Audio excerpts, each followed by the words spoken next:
कल पाकिस्तान और अफगानिस्तान के दरमियान खेले जाने वाले ट्रायंगुलर सीरीज के पहले मैच में दोनों टीमों की प्लेइंग एलेवंस क्या होंगी। मैं इस रिपोर्ट में आपके सामने दोनों टीमों की प्लेइंग एलेवंस जो कि मुमकिन तौर पर होंगी और उसके अलावा इनका स्ट्राइक रेट जो कि टॉप ऑर्डर बैट्समैन हैं उनका मुवाजना आपके लिए पेश कर रहा हूँ, ताकि आपको अंदाज़ा हो सकेगा कि पाकिस्तान की बैटिंग लाइन कहाँ खड़ी है और अफ़गानिस्तान की बैटिंग लाइन कितनी स्ट्रॉन्ग है। फिर बॉलर्स का इकनॉमी रेट भी, उसका मुवाजना भी आपके सामने रखूँगा। दर हकीकत अफ़गानिस्तान की अगर हम बात करें तो शारजा के मकाम पर पाकिस्तान ने जो 5 मैचेस खेले हैं उनमें मजमूई स्ट्राइक रेट सिर्फ 106 रन बनता है। तो इसका ये मतलब भी है कि अफ़गानिस्तान के जो बैटर्स हैं ना ही खुद तेज़ी से रन्स करते हैं, ना ही उनके बॉलर्स हरीफ बल्लेबाजों को तेज़ी से रन्स करने देते हैं। ये बात क्लियर है कि अफ़गानिस्तान के साथ जितने भी मैचेस होते हैं वो लो स्कोरिंग मैचेस होते हैं। उनकी असल ताकत उनका स्पिन अटैक है, जबकि फ़ज़ल हक फ़ारूकी और अज़मतुल्लाह उमरज़ई बेहतरीन ऑलराउंडर हैं, जबकि फ़ज़ल हक फ़ारूकी की जो स्विंग है और स्लो डिलीवरीज़ है वो बहुत ज़्यादा कारआमद होती है। पहले सिर्फ स्पिन अटैक अफ़गानिस्तान का बेहतर था, जबकि अब उनका पेस अटैक भी निस्बतन बेहतर हो चुका है। और उसके अलावा अगर पाकिस्तान की बात करें तो पाकिस्तान का जो स्पिन अटैक है उसमें सुफियान मुकीम और इब्रार अहमद हैं, लेकिन सवाल ये पैदा होता है कि क्या दोनों को खिलाया जा सकेगा। ख़ास तौर पर जब हम 3 पेसर के साथ जाने की पॉलिसी बनाते हैं तो फिर क्या शाहीन अफरीदी या फिर मोहम्मद वसीम जूनियर में से किसको लिया जाएगा। और अगर एक ऑलराउंडर लेते हैं फास्ट बॉलर में तो हुसैन तलत और फ़हीम अशरफ हमारे पास हैं। तो ये काफ़ी कन्फ्यूजन है जो कि जिसका जवाब हमें कल तक मिलना है कि पाकिस्तान की टीम मैनेजमेंट इस हवाले से क्या फ़ैसला करती है। बहरहाल अगर देखा जाए तो पाकिस्तान की और अफ़गानिस्तान की जो सूरत हाल है वो एकदम मुख्तलिफ है। पाकिस्तान को जदोजहद करना पड़ रहा है। वेस्ट इंडीज़ के ख़िलाफ़ T20 सीरीज़ ज़रूर जीती, लेकिन उससे पहले जो आखिरी 2 अवे सीरीज़ थी बांग्लादेश में भी न्यूजीलैंड में भी, उनमें पाकिस्तान को शिकस्त का सामना करना पड़ा था। और इसके मुकाबले में अगर अफ़गानिस्तान की बात करें तो आखिरी 3 में से 2 बाहमी सीरीज़ जीती हैं, आयरलैंड के ख़िलाफ़ भी, ज़िम्बाब्वे के ख़िलाफ़ भी। जबकि T20 वर्ल्ड कप 2024 का सेमीफ़ाइनल खेला था अफ़गानिस्तान ने, तो निस्बतन अफ़गानिस्तान की टीम हमसे बेहतर खेल रही है। अलबत्ता ये अहम है कि दिसंबर 2024 के दौरे ज़िम्बाब्वे के बाद पहली बार अफ़गानिस्तान की टीम T20 इंटरनेशनल मैचेस खेलेगी। थोड़ा-सा गैप रहा है। इसके अलावा आईसीसी चैंपियंस ट्रॉफ़ी 2025 के बाद ये उनकी पहली वाइट बॉल असाइनमेंट है। तो इस वजह से ये कहा जा सकता है कि अफ़गानिस्तान के प्लेयर्स को थोड़ा-सा वक़्फ़ा मिल गया है। अब इस आराम का, इस रेस्ट का वो फ़ायदा उठाते हैं या फिर इसकी नज़र होते हैं, इसका अंदाज़ा हमें आने वाले चंद दिनों में हो जाएगा।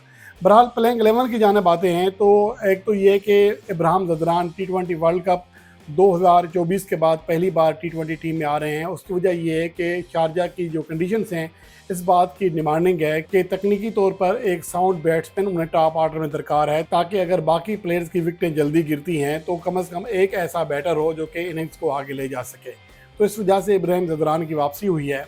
उसके अलावा जो एशिया कप के लिए स्क्वाड का ऐलान हुआ है अफ़गानिस्तान के, उसमें नवीन उल हक के अलावा बाकी सारे खिलाड़ी शामिल हैं और नवीन उल हक की जगह अब्दुल्ला अहमद ज़ई उनके स्क्वाड का हिस्सा हैं, जो कि 10 T20 मैचेस में 14 विकेटें हासिल कर चुके हैं। अलबत्ता T20 इंटरनेशनल मैच वो कभी नहीं खेले हैं। तो ये स्क्वाड के अपडेट्स है और बाकी जो सूरत हाल है उसके मुताबिक अगर बात करें तो अल्लाह मोहम्मद गजनफ़र जो कि वनडे फॉर्मेट में ख़ुद को मनवा चुके हैं, उनको T20 डेब्यू कराने का इम्कान है। और उसके अलावा अगर बात करें इब्राहिम ज़दरान की, जिनकी वापसी हो रही है, वो आईसीसी चैंपियंस ट्रॉफ़ी के सेकंड लास्ट मैच में इंग्लैंड के खिलाफ 177 रन्स की एक रिकॉर्ड साज इनिंग्स खेल चुके हैं और अपनी टीम को एक बड़ी कामयाबी से हमकिनार करा चुके हैं। जबकि ऑलराउंडर करीम जन्नत की बात करें तो ज़िम्बाब्वे के खिलाफ आखिरी मैच में 54 नॉट आउट की इनिंग्स खेल चुके हैं। तो काफ़ी उनके जो खिलाड़ी हैं मौजूदा वक्त में वो फॉर्म में हैं। और इसके मुकाबले में अगर कंपेयर करें पाकिस्तान के बैटर्स का, तो पाकिस्तान के बैटर्स किसी हद तक जदोजहद कर रहे हैं। पहले यहाँ पर आपके सामने मैं अफ़गानिस्तान की प्लेइंग 11 रख रहा हूँ, फिर पाकिस्तान की बात करेंगे। रहमानुल्लाह गुरबाज ओपनिंग करेंगे, उनके साथ इब्राहिम ज़दरान। दोनों के स्ट्राइक रेट में बड़ा फ़र्क है, 134 से ज़्यादा स्ट्राइक रेट है रहमानुल्लाह गुरबाज का, इब्राहिम ज़दरान का। ये मजमूई T20 इंटरनेशनल मैचेस का स्ट्राइक रेट है जो आपके सामने रख रहा हूँ। तो उनका 104 का स्ट्राइक रेट है। दरवेश रसूली जो कि टॉप ऑर्डर बैट्समैन है, उनका स्ट्राइक रेट भी 104 है, कुछ ज़्यादा तेज़ नहीं खेलते। करीम जन्नत का 115 का स्ट्राइक रेट है। अज़मतुल्लाह उमरज़ई का 111 का। मोहम्मद नबी का यहाँ पर स्ट्राइक रेट 136 है, जो कि मौजूदा टीम में सबसे ज़्यादा किसी बैटर का स्ट्राइक रेट है। गुलबद्दीन नैब का 121.93 लगभग 122 का स्ट्राइक रेट है। तो आप इससे अंदाज़ा लगा सकते हैं कि बहुत ज़्यादा कोई तेज़ खेलने वाले प्लेयर्स नहीं हैं।